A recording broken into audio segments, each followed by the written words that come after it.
서로 인사합니다. 주의 이름으로 사랑합니다. 할렐루야. 우리가 살면서 하나님의 도우심과 은혜를 받으면 늘 살아갑니다. 이 사실을 우리가 부인할 수 없습니다. 늘 하나님이 나를 도와주시고 늘 나에게 은혜를 주십니다. 매일 하나님에 대해서 생각하고 말씀을 늘 묵상하는 사람은 그러한 하나님이 주시는 새로운 은혜를 날마다 깨닫게 되고 그 은혜를 만나게 됩니다. 그래서 하나님을 믿는 우리들은 하나님의 도우심과 그 큰 은혜에 대해서 날마다 감사하며 살아가야 됩니다. 그런데 이 감사는 반드시 표현을 해야 합니다. 감사한 마음이 있으면 이걸 표현을 해야 돼요. 말로 하든지 아니면 뭔가를 답례를 하든지 감사는 표현이 있어야 됩니다. 감사하는 마음은 있는데 마음에만 남기면 이게 진정한 감사일까? 그런 생각이 듭니다. 정말 감사해야 할 대상이 있으면 주저하지 말고 감사를 표시하시기 바랍니다. 감사하는 자기의 마음을 전하십시오. 그럼 서로 기쁩니다. 우리 늘 감사하며 살아가죠? 다시 한번 서로 인사할까요? 감사합니다. 감사합니다. 작은 것 하나에도 내가 정말 이 감사를 표할 때 서로 기쁜 거예요. 감사합니다. 감사합니다. 오늘 성경 말씀은 그 제목이 붙여져 있는 마리아의 찬가라고 하는 이 제목이 붙여져 있는 말씀입니다. 마리아가 엘리사벳이라고 하는 친족이 있습니다. 이 친족을 찾아가서 마리아 자기에게 나타난 그 가브리엘 천사의 그 말씀을 확인하고 그리고 하나님께서 자기에게 베풀어 주신 놀라운 사실에 대해서 하나님을 찬양하는 노래입니다. 하나님께서 마리아에게 큰 은혜를 베푸신 것에 대해서 마리아는 가만히 있지 않았습니다. 하나님께서 가브리엘 천사를 통해서 마리아에게 전한 소식이 뭐냐면 너를 통해서 예수님이 날 텐데 지금 너가 예수님을 잉태할 것이다 라고 한 겁니다. 그런데 처녀인 마리아가 그걸 받아들이기 너무 힘들잖아요. 그런데 그의 친척인 엘리사벳의 이야기를 하면서 그도 나이 많아서 아이를 갖지 못했는데 하나님의 은혜를 베풀어서 아이를 갖게 되었다. 그 말을 듣고 이제 확인하러 갔어요. 그리고는 하나님의 은혜가 감사합니다 하면서 감사를 하나님께 전하는 거예요. 마음속으로만 품고 있지 않았습니다. 그녀는 하나님의 말씀을 확인하고는 즉시로 자기를 향한 하나님의 그 놀라운 은혜를 말로서 고백하고 찬양으로서 고백을 했습니다. 하나님 감사합니다. 놀라우신 하나님의 은혜에 감사합니다. 마리아에게 베푸신 하나님의 그 크신 은혜, 그 은혜는 우리에게 변함없이 주어지는 은혜입니다. 그 은혜의 내용은 각각 다를 수 있어요. 각각 받는 은혜가 다를 수 있어요. 그런데 근본적인 그 구원의 은혜라고 하는 것은 모두가 공통적으로 하나님으로부터 받은 은혜입니다. 내가 구원받았다는 것은 그 누구도 변함없이 부인할 수 없는 은혜라는 거예요. 이 사실을 깨닫는다면 여러분은 오늘 여러분들을 구원해 주신 하나님께 감사하는 마음으로 감사를 드리시기 바랍니다. 감사의 기도를 해야 하고 나를 구원하신 하나님의 은혜에 찬양해야 됩니다. 마리아는 하나님의 천사인 그 가브리엘과의 대화를 마치고 그러니까 너의 몸을 통하여서 인류를 구원할 예수님이 잉태되고 태어날 거라고 하는 그 말씀을 듣고 대화를 나눈 다음에 가브리엘 천사가 떠난 후 그 즉시로 엘리사벳에게 갔어요. 오늘 성경에 마리아가 일어나 빨리 산골로 가서 빨리 갔어요. 이렇게 마리아가 빨리 엘리사벳에게 간 이유가 있어요. 그 이유가 뭐냐면 하나님의 천사 가브리엘이 했던 그 말을 확인하기 위해서예요. 확인하고 싶은 거예요. 놀라운 사실을 들었어요. 근데 그것을 확인할 수 있는 가장 빠른 방법은 뭐냐? 직접 그곳에 가서 확인해 보는 거예요. 그래서 빨리 갔어요. 마리아는 그의 친족인 엘리사벳이 나이가 많아서 임신할 수 없는 그런 상태라는 것을 잘 알고 있어요. 그런데 주의 천사가 엘리사벳이 아이를 낳을 것이라고 그렇게 알려주고 말해주었어요. 그래서 마리아는 불가능한 일인데 그게 가능하다고? 그럼 내가 가서 빨리 확인해봐야지 하는 그런 확인하고 싶은 마음으로 얼른 갔던 거예요. 천사의 말을 불신해서 가는 것이 아니에요. 빨리 확인하고 싶었어요. 자기에게 주신 하나님의 그 말씀, 예수님이 잉태되게 된다고 하는 그 놀라운 사실을 받아들이면서, 그러면 이 가브리엘 천사가 내 친척 엘리사벳이 아이를 낳지 못하는데 아이를 갖겠다고 했던 그 말을 빨리 확인하고 싶은 거예요. 그런 마음에서 빨리 갔어요. 마리아를 향한 하나님의 아주 세심한 은혜이며 계획이에요. 무슨 얘기냐면 천사의 말을 통해서 마리아는 순종을 결단했어요. 받아들였어요. 나를 통해서 예수님이 나시는구나. 이걸 받아들였어요. 그리고 엘리사벳에게 베푸신 하나님의 은혜를 직접 볼 수 있도록 하나님이 마리아에게 은혜를 베풀어 주신 거예요. 염려하지 마. 봐봐. 엘리사벳에게 가봐. 엘리사벳도 아이를 임신했어. 너 엘리사벳 임신 못하는지 알고 있지? 그러나 하나님의 은혜로 임신했어. 그러니까 마리아가 그것을 가서 보는 거예요. 무서움과 두려움이 있는 마리아의 마음을 세심하게 이해해준 하나님의 계획이죠. 우리를 향한 하나님의 은혜도 똑같아요. 아주 세심해요.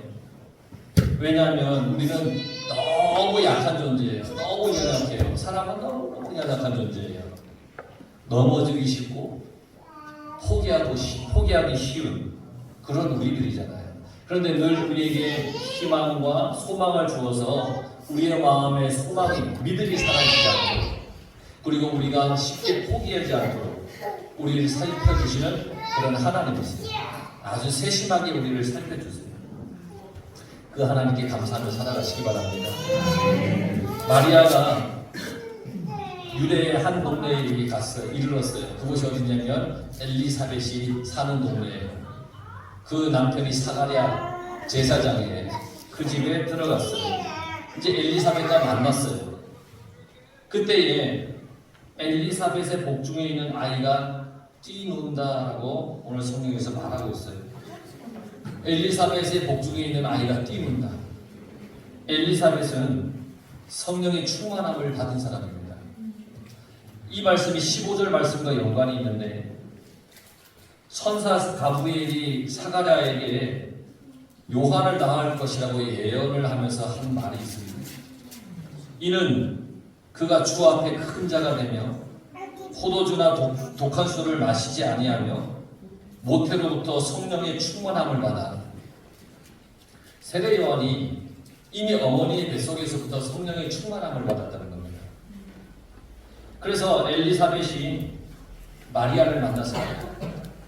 이 복중의 아이가 뛰노는 것은 그 태중에 있는 그 요한이 성령 충만한 상태임을 잘 보여주고 있습니다. 모태에서부터 성령이 충만했으니까 얼마나 큰 하나님의 은혜이고 복인지 모릅니다. 이 엄마 뱃속에서부터 성령이 충만했어요. 그리고 엘리사벳도 성령을 충만하게 받았습니다. 성령이 충만한 이 엘리사벳이 마리아에게 뭐라고 얘기를 했는지 아세요? 여자 중에 네가 복이 있으며 내 태중의 아이도 복이 있도다. 엘리사벳은 성령이 충만했어요. 그래서 마리아가 성령으로 아이를 잉태했다는 것을 알 수 있었습니다. 성령이 충만한 사람은 성령의 일을 알 수 있습니다. 성령의 일은 뭐냐? 하나님이 하시는 일입니다. 그래서 우리는 하나님이 하시는 일이 무엇인지 알기 위해서 늘 성령 충만하며 살아야 됩니다. 엘리사벳은 성령 충만해서 마리아가 예수님의 잉태한 줄 알게 되었다는 겁니다. 그 놀라운 사실을 알게 된 겁니다. 육에 속한 사람은 육의 일을, 성령에 속한 사람은 성령의 일을 안다고 했습니다. 우리가 성령 충만하지 않으면 육에 속한 사람이 되고 마는 겁니다. 늘 성령 충만해야 합니다. 그러므로 성령 충만한 사람이 되기 위해서 항상 하나님의 일에 관심을 가져야 됩니다.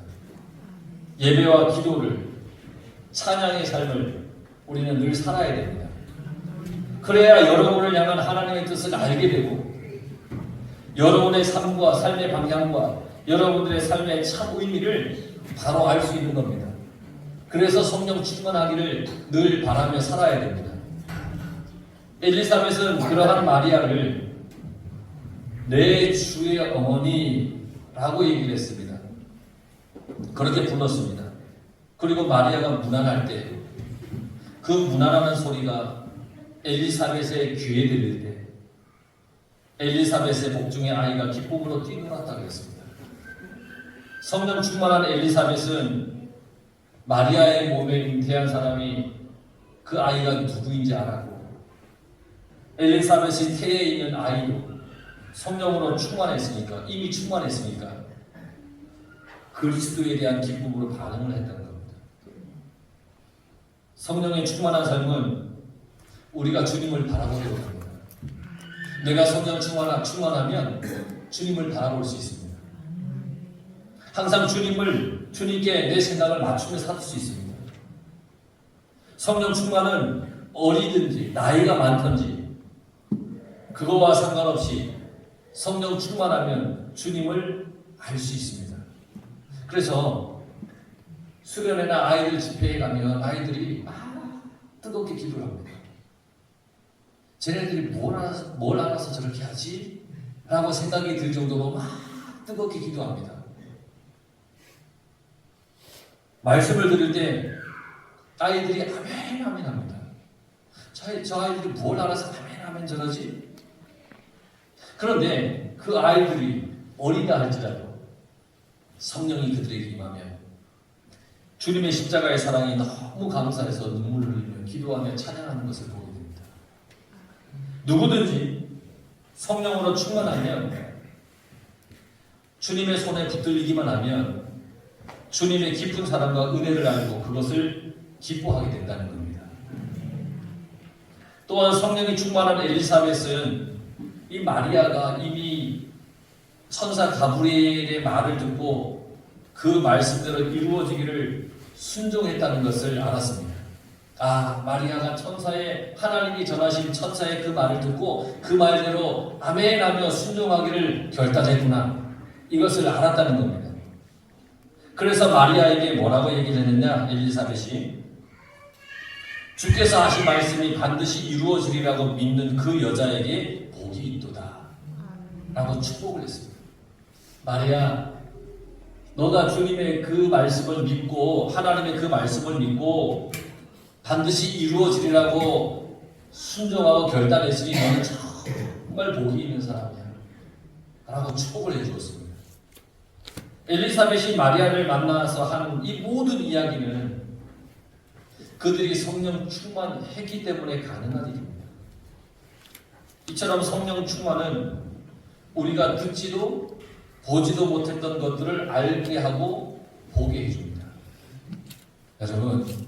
여러분들의 삶에 하나님이 주시는 성령이 충만하기를 간절히 바랍니다. 성령 충만할 수 있는 방법 중에 기도가 있습니다. 구약성경 예레미야 33장 3절에 보면 너는 내게 부르짖으라 내가 내게 응답하겠고 내가 알지 못하는 크고 은밀한 일을 내게 보이리라 하나님이 말씀하셨습니다. 기도하여서 성령 충만해지면 우리는 하나님의 은밀한 일을 알게 되고 그리고 우리의 눈에 그것이 다 보이게 해주시고 다 깨닫게 해주시겠다는 겁니다.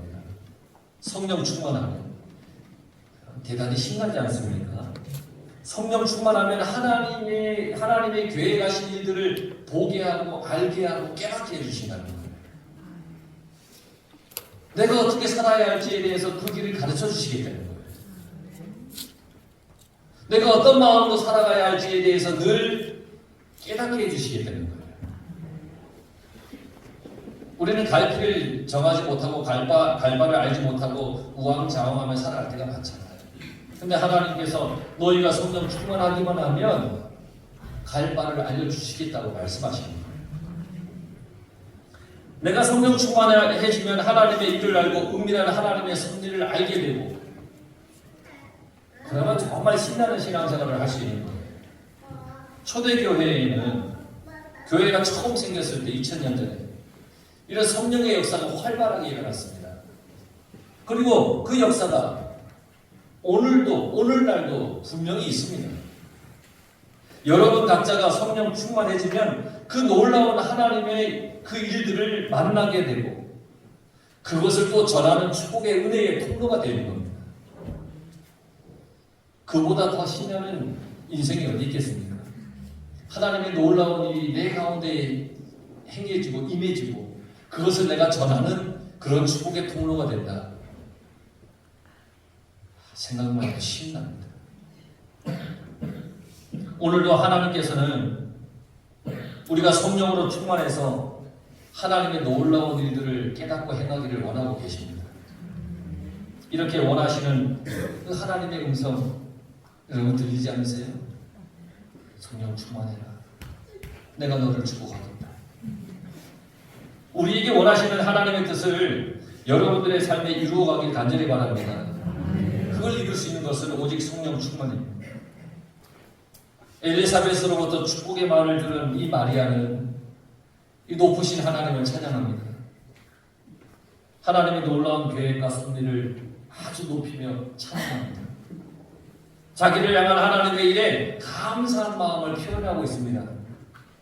그래서 내 영혼이 내 마음이 라고 하면서 내 영혼이 내 마음이 주를 찬양합니다. 하나님 내 주를 기뻐합니다. 이렇게 고백하고 있는 겁니다. 마리아는 자기에게 일어난 모든 일이 하나님의 계획이고 철저한 하나님의 섭리임을 믿고 받아들이게 되었습니다. 그리고 순종했습니다. 그리고 감사했습니다. 마리아가 이렇게 하나님께 진심을 다해서 감사한 이유가 48절에 있습니다. 마리아는 자기 자신이 비천한 존재임을 알았습니다. 아주 약하고 아주 정말 비천하다는 걸 알았습니다. 그런데 하나님께서 비천한 자기를 돌봐주어서 이 모든 시대를 통틀어 가장 복된 여인으로 세워주신 것에 대해서 감사했습니다. 우리도 주님을 알기 전에 가장 비천한 존재였습니다. 왠지 아십니까? 죄에 빠진 인생이었기 때문입니다. 죄에 빠진 인생보다 더 비천한 인생이 어디 있겠습니까? 사람이 죄에 빠진 것보다 더 비천할 수는 없습니다. 죄의 굴레에서 벗어나지 못하는 인생보다 더 비천한 인생은 없습니다. 물질이 부족하거나 육신이 아픈 것보다 죄의 깊은 수렁이 나를 더 깊은 나락으로 빠뜨립니다. 하지만 하나님께서는 그러한 우리를 아주 큰 은혜로 건져주셨습니다. 그게 바로 십자가의 은혜입니다. 십자가의 은혜를 믿고 고백하는 사람은 더 이상 비천한 사람이 아닙니다. 왜냐? 죄에서 건진받은 사람이기 때문입니다. 우리는 다 죄인입니다. 그런데 예수님을 믿으면, 그 십자가에 달리신 예수님을 믿으면 죄에서 건져주신다고 했습니다. 죄에서 건진받은 사람이 가장 복된 사람입니다. 그런데 교회를 다니지만 여전히 죄에서 건짐을 받지 못한 사람이 많습니다. 하나님이 건져주지 않아서는 아닙니다. 십자가의 은혜를 깨닫지 못했고 고백하지 못했기 때문입니다. 하나님은 건져주신다고 했습니다. 그런데 아직까지 그 십자가의 은혜를 깨닫지 못해서 온전히 죄에서 자유함을 얻지 못했기 때문에 그렇다는 겁니다. 지금 이곳에 함께 예배드리는 여러분 중에 십자가의 은혜, 주님께서 십자가에서 죽으심으로 인해 내 죄를 다 용서하신 것을 믿지 못하였고 그 은혜에 감사의 고백을 하지 못한 사람이 있다면 여러분 이 시간 모두가 결단하시기 바랍니다. 내가 죄인으로 비천한 존재였지만 주님의 십자가로 인해서 하나님의 자녀가 되는 놀라운 권세를 입었다는 것을 믿고 고백하시기 바랍니다. 마리아는 하나님을 표현했습니다. 능하시니, 능하시니. 하나님은 능하신 이십니다. 능하십니다. 자기에게 일어난 모든 일이 하나님의 전능하심으로 일어났다는 것을 알고 인정하고 믿었습니다. 그 고백에서 하나님을 불렀습니다. 능하시니. 하나님은 모든 것을 능하게 하시는 분이십니다. 나는 처녀입니다. 그런데 내 속에서 하나님의 성령으로 예수님을 잉태시키신다니 그 능하신 하나님을 내가 믿습니다. 이렇게 마리아가 고백을 했습니다. 아까 예레미야 33장 3절의 말씀을 읽어드렸습니다. 예레미야 33장 2절에 보면 예레미야가 하나님을 이렇게 고백합니다. 이를 행하시는 여호와, 그것을 만들며 성취하시는 여호와, 그의 이름을 여호와라 하는 이가.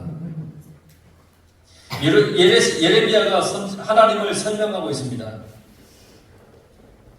이를 행하시고 그것을 만들며 성취하시며 그 이름을 여호와라 하는 그 여호와. 예레미야의 이러한 하나님에 대한 표현과 오늘 성경에 마리아가 하나님을 표현한 능하신 이 표현 모두가 전능하신 하나님에 대한 고백입니다.